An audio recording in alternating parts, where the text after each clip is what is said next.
This is 2019's Bombshell. Warning, spoilers ahead. Our story starts with Megan giving the report on the debates coming up for the presidential race, and she's really rallying the country to hate Trump. Her boss, Roger, calls to ask what she did to make Trump mad, and he warns her to clean up her own mess before things get out of hand.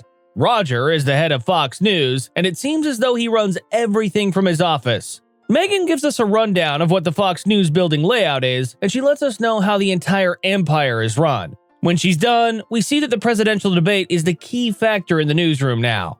I'd say that the presidential debate with Trump was definitely one of the more timely and entertaining presidential showdowns in a long time.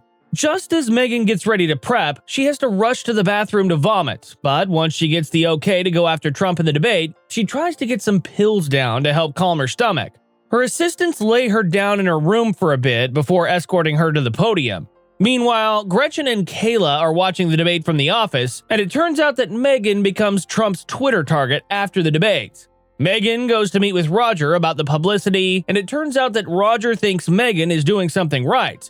He gives her a couple weeks off, and Megan goes to celebrate with a few colleagues. Suddenly, Trump makes a comment about Megan, and the phones go wild. Later, we see that Gretchen is definitely dealing with a bit of childish behavior from the other anchors, and she's speaking with lawyers about suing Roger for sexual harassment. It turns out that she's not going to be able to go through with this because of another incident with another Fox reporter from back in 2006. This was definitely back in the time where this wasn't addressed properly, but it looks like Gretchen might get her wish. We wouldn't have a movie if she didn't. The lawyers tell Gretchen that her only chance is to sue Roger personally instead of Fox News, and this will only work if other women stand up and talk about their instances to show a pattern. Cue Kayla, who's having an interview, and she goes to tell Gretchen that she's leaving her show to take the Riley option. Gretchen tries to tell her that she needs to stay with her, but they're interrupted when Roger storms in and yells at Gretchen about her segment about over-sexualizing women. Later, Megan gets a call from one of her assistants about unmaking a statement, but she wants to keep her side of the issue quiet. She heads back to the room with her husband Doug, and he assures her that she's better than Trump in this situation. Their vacation is interrupted when a photographer tries to sneak some pictures, and Megan goes back to the office to talk to Roger about getting security. It turns out that Roger is really into looks, even though he gets called Jabba the Hutt. Meanwhile, Kayla is burning bridges on her first day, but Jess spends the rest of the day and some of the night giving her a rundown on what she should be focusing her stories on. They end up doing much more than that as they head to Jess's house to get a little freaky. It turns out that Jess is actually a Democrat and she can't get a job at another network simply because she works at Fox. Meanwhile, Megan is showing Roger some of the threats that she's getting, and he tries to calm her down a little bit. She definitely wants Roger on her side, but she's furious to find out that he actually cares more about getting Trump on their side than fixing things for Megan. Good ratings are good ratings, apparently, and Megan seems to be collateral damage. In the end, she's going to handle her own, though. Kayla and Jess spend some time in the office, but Jess gets worried when Kayla goes to get some FaceTime with Roger's assistant. In the process, Kayla manages to get an interview with Roger to become an on-air anchor, and she goes through his perverted interview. If he has Kayla lift her dress any further, he'll end up having a heart attack. I see why people call him Jabba the Hutt. He looks like he can barely breathe as is without the extra stress of getting excited. Roger assures Kayla that anything that happens in this room is only between the two of them, and he warns her that the confidentiality needs to go both ways. He tells her that he'll give her a call about getting her on camera, and when Kayla heads back to her desk, Jess warns her not to tell her anything. Later in May, Megan heads to Trump Tower for an interview with Trump, and later she runs through the content with Doug, who tells her that she let Trump off easy. She assures him that she did what she had to so that she can use Trump in the months leading up to the election. Meanwhile, Gretchen is talking about a weapons ban, and I feel like she's definitely having this talk on the wrong network. And would you look at that? Roger wants to see her after she gets off the air. Definitely the wrong network. At the same time, Kayla is called to Roger's office as well, but she's nervous about having to deal with Roger again. In the elevator, Kayla heads to the second floor alongside Megan and Gretchen, and all three of the women seem nervous about this encounter. In the end, Kayla is the only one invited into Roger's office, and Gretchen later finds out that she's been fired for her thought process and standards.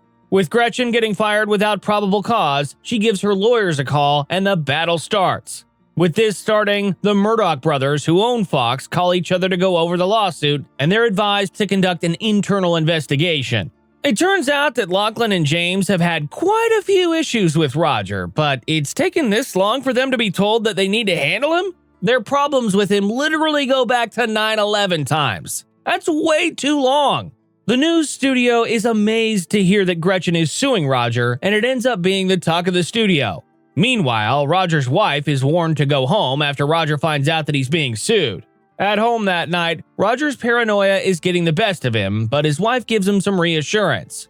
The next day, it turns out that quite a few women in the building are standing with Roger, but Megan opens up to Gil about how Roger harassed her 10 years ago. Gil asks her if she'll stand up for women here, but Megan doesn't want the stigma of being a victim to follow her for the rest of her career. At Roger's home, Beth and Roger are going over their options, and Roger decides that he's going to fight this every bit of the way. This dude is definitely delusional, though. He really thought that Obama and his cabinet were plotting to have him killed? He's not that important. At Fox, everyone is anxious to see what side of the line Megan is going to be on, and she's torn on who she wants to support because she's seen some of the good that Roger has done. Doug doesn't think that absolves him of his other issues, though, and he hopes that Megan understands what's being questioned here. In July, 6 women come forward to tell their side of their encounters with Roger, and it's clear that he was very forward with his desires with these women. Roger swears that nothing ever happened, but people are starting to piece some stories together. Meanwhile, Megan says that she'll only speak out about her instance if more women at Fox come forward about their situation. Someone call Kayla. She's the clear person right about now.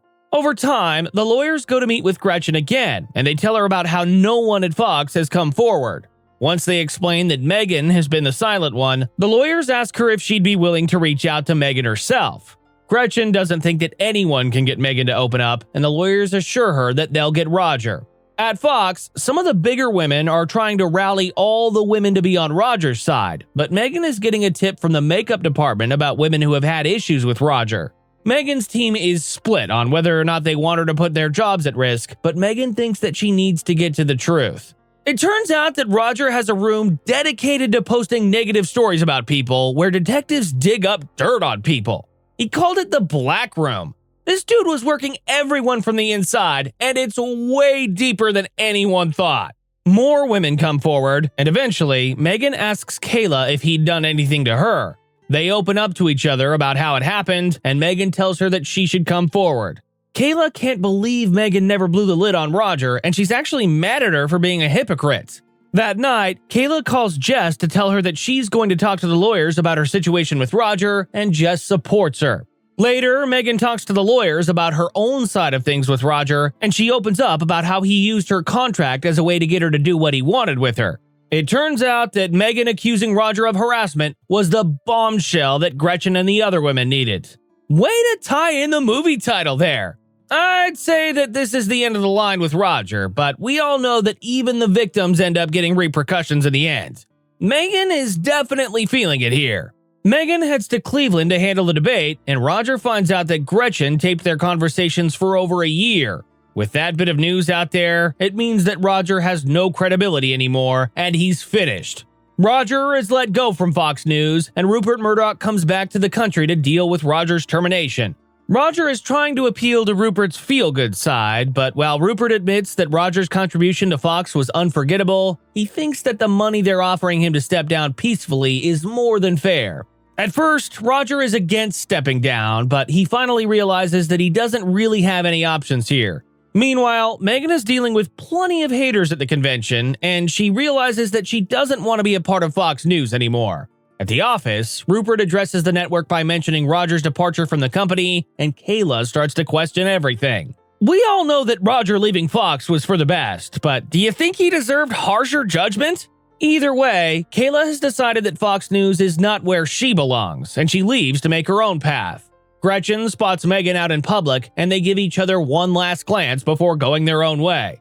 Gretchen decides to settle with $20 million and an apology, but this money means that she won't be able to speak on the matter ever again.